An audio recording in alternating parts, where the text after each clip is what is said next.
Well, as you can see, we are in the thick of it. The country is trying to deliver their message to the government before it announces their final plans for the pension reform in France. Although we did hear from the country's prime minister that for them, for now, there's no intention to change their plans. If we don't make serious, profound and progressive reform today, someone else will make much more brutal reform tomorrow. I hope that we can convince a majority of French people that our reform is fair, it is universal, it makes the special pension plans gradually disappear, and is financially balanced. Now, just for a moment, let me give you a clearer picture of who these people are. For instance, we've already been used to the yellow vests, but as you can see, these are orange, and what it says on them is SNCF. This is the French railway company, which is, by the way, one of the main driving forces of the protest. Almost 85% of the railway staff members went on strike, and this really caused chaos in the country's transport system. But it's not only about railroad workers.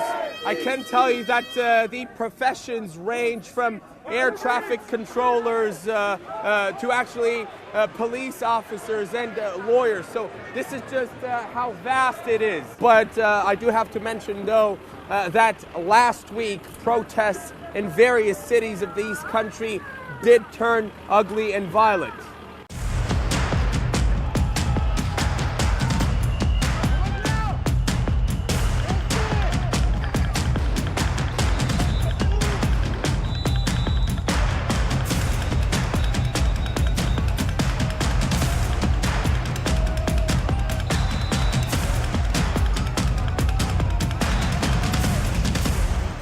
I can tell you that most of the slogans that we are hearing in these protests are aimed directly against the President Emmanuel Macron. One you can see right here, it says, "Macron, don't touch my retirement." The idea for the pension reform is to introduce a universal point system which will make the pension sums universal for different layers of the society. But some of them in France do fear that they will lose their privileges. They want to give us a total other system.